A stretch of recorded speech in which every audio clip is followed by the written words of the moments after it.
Hi there, Nate Urandi, Orion Training Systems. So, pretty cool sweater here. My wife has gotten me a collection of these vintage wool cycling sweaters. I actually don't use them for cycling, use them for being out and about, but this one is obviously Swiss, just very understated and classy. Love it. So, unless you've been living under a rock the past couple days, clearly you've heard the news about Chris Froome getting popped on stage, I believe, 18 of this year's Vuelta for excessive amounts of salbutamol, an inhaler to combat the negative effects of asthma in his system. Almost twice the legal limit at 2,000 nanograms. So I wanted to cover that today. I'm getting a lot of questions about it. I've had a lot of discussions about it with a multitude of people that come at it from different perspectives. So what I'm going to present today isn't so much my own original thoughts. Some of it possibly, but this is the way I've brought it all together from all the different threads of discussions I've had in the past 24 to 36 hours. So I'm certainly not going to be able to give everybody credit where credit's due. One person I will single out is Ross Tucker, sports scientist, has a wealth of knowledge about sport in general, and I'll call him out in an area or two in this, but he's someone where if you want nitty-gritty information about all this, science of sport, if you do a Google search for that, you'll find him. Again, Ross Tucker, South African, sports scientist, fabulous, very knowledgeable person. But I'm literally talking about discussions I've had with a dozen or more people. And I've got my notes, so that I apologize now for the fact that I'll be reading them for the most part, but I want to get it straight and so that it makes sense. So first, foundational knowledge. The adverse analytical test result occurred on stage 18 on September 7th. Team Sky and Froome were notified on September 20th, yet the news didn't hit the wire until yesterday, after both his A and B samples came back positive. Now, people are going to say an adverse analytical finding in AAF is not the same as a positive test. Well, it really is, because you exceeded the limits of a drug that's on the WADA banned list. So first question, why? Why the delay in communication?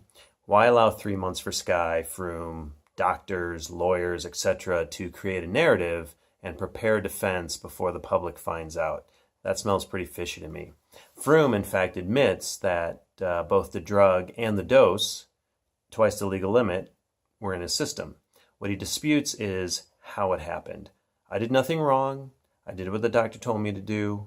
I'm innocent. He's admitted guilt, which according to WADA is an immediate ban.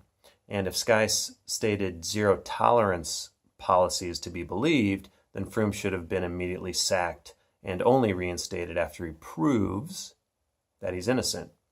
They've shown a precedence of this with staff such as Bobby Julich, Sean Yates, Dr. Garrett Leanders, whom they shouldn't have hired in the first place, as well as riders Jonathan Tiernan and Locke, for example. Yet not here. Again, why? When you know the connection Sky has to the media and certain sports scientists, not Ross Tucker, it becomes extremely shady when you see the narrative that's being provided to the public since the news broke. It's very metered, it's very deliberate, but unless you know all this, you would not catch that. All of a sudden yesterday, there are studies on how salbutamol does not improve performance for non-asthmatics, which supports the narrative that Froome wasn't taking it as a pet. There are also studies about functional dehydration being paraded out that debunk the assertion that 2 to 5% dehydration has a negative impact on performance. Instead, the claim is that up to 3% dehydration has zero negative impact and actually improves performance because you can put out the same power but are a handful of pounds lighter, so your power to weight ratio goes up. The claim by the sports scientists parading this out is that the dehydration affects performance is a myth and was created by the carbo drink companies as a marketing ploy to sell more products. Fair enough. if these studies are indeed suspect, then so are the ones which debunk that myth because they create another narrative that has its own agenda. So let's at least agree that neither stance on dehydration's impact on performance or lack thereof can either be fully trusted or fully discounted. So let's just agree that they probably cancel each other out. So why is all this important? Because Froome's defense can only hinge on two things, since he has already admitted guilt, and these two things are completely interrelated for his defense. One, how salbutamol is ingested and how the body processes it are not a linear correlation, so it's not a scenario of one in, one out. And two, that dehydration will increase the concentration of salbutamol in the urine and blood, and these two things together will trip a positive test. But do they really? And here's why the slippery slope begins. First, it was roughly 65, I think, degrees that stage. It might have been as high as 70, but it was also raining. So hardly the environment for severe dehydration where it might impact performance and therefore elevate the salbutamol in his system. Second, the water limit for salbutamol measures output. In other words, what's left in the body after you take it in. But that's difficult for athletes and doctors to apply. So WADA came out with a max dosage for inhalation. And this is great stuff that I got directly from Ross too.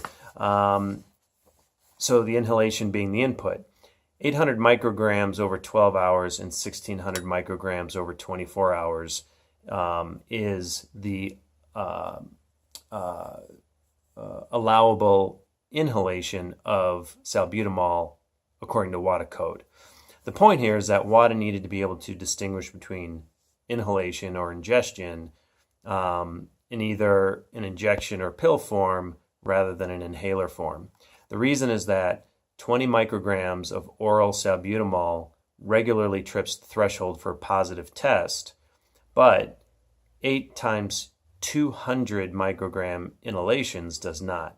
So 20 micrograms taken orally results in a 1400 nanograms of salbutamol in your urine, whereas 1600 micrograms from an inhaler results in only 500 nanograms in the urine. So basically 20 micrograms via pill or 1600 via inhaler results in 1400 nanograms versus 500. So clearly you're not getting nearly the salbutamol from an inhaler.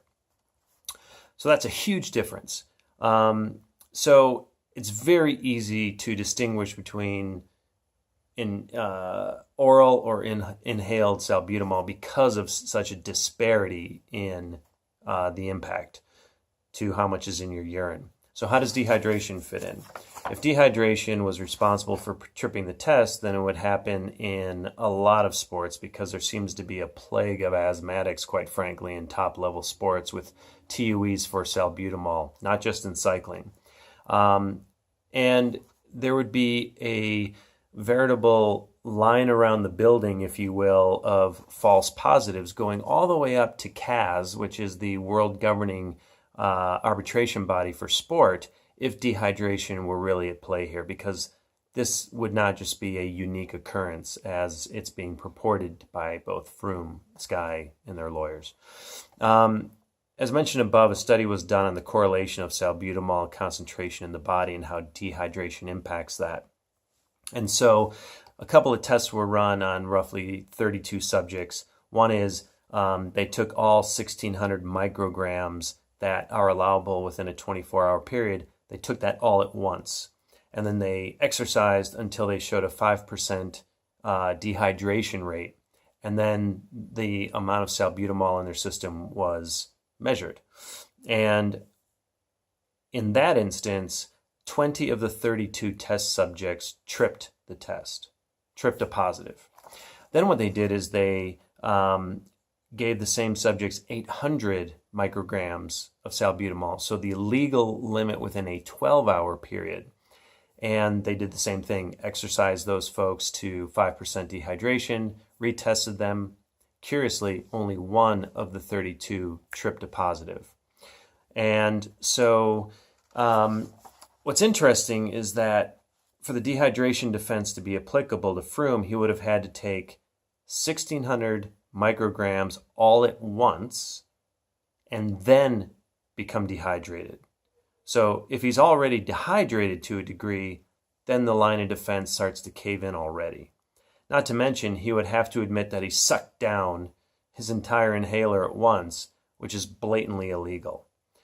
Because 800 micrograms in 12 hours is not times 2 to equal 1,600 in 24 hours is not the same as taking 1,600 all at once, because you can't take 1,600 all at once according to WADA code.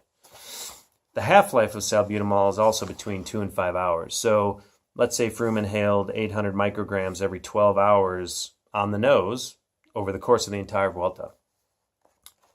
There's very little chance that he would actually trip a positive test that late in the race because of how much it clears out of the system. And he tripped that test with 2,000 nanograms in his system. So to my knowledge, there's no documented case of that much in the system for a positive test of another athlete. Nor is there a history of Froome tripping a test in the past. Surely he would have tripped a test on a hot, long day in the saddle, where dehydration certainly plays a bigger part than it did on this particular stage of the Vuelta. Now, I pulled this part almost verbatim from Tucker because he's spot on here. And he says, Froome is walking quite the tightrope here. You know, he's saying in one hand, I'm a high excreter. I dehydrate a lot. I sweat a lot. And two, I'm a high excreter, meaning a lot of that salbutamol ends up in his system versus I get dehydrated. So he and Sky would have to show proof of the level of dehydration they are claiming Froome suffered here. They simply can't say that he was highly dehydrated at the time of testing. One hypothesis out there is that he took a blood bag spiked with salbutamol because the drug was in his blood when that blood was taken out. And so when it sat there in the fridge and then was reinfused, that spiked his salbutamol level. That is certainly possible, absolutely, but not necessarily plausible. So I'm not going to say that that is absolutely how it happened. Another hypothesis out there is that his and Sky's use of a motor has gotten out of hand. There's video proof, if you want to call it proof or speculation, I don't care. I consider it proof, quite frankly, that he has used a motor. So when the new head of the UCI, David Lapertien, hopefully I didn't butcher that too much, is saying that he is going to crack down on motor use, the hypothesis is that this is effectively a slap on the wrist for Sky. Effectively, he's saying to Sky behind closed doors, hence the 3 months between them finding out and it being broke to the public, stop using motors or, Team Sky's over. And we need to make an example. We're going to pop Froome for salbutamol positive. He'll serve a reduced ban, and then you can all carry on. It's this, or I'll burn Team Sky to the ground. Now, again, given the 3 months of silence, this is plausible, but it's not entirely possible. There's probably other theories out there. Those are just two that I've heard. I'm not laying credence to either one, but they are out there. Maybe you've heard of them, but they cause you to think. So that's your daily dose of Froome. Hopefully you've enjoyed it. And as always, happy training.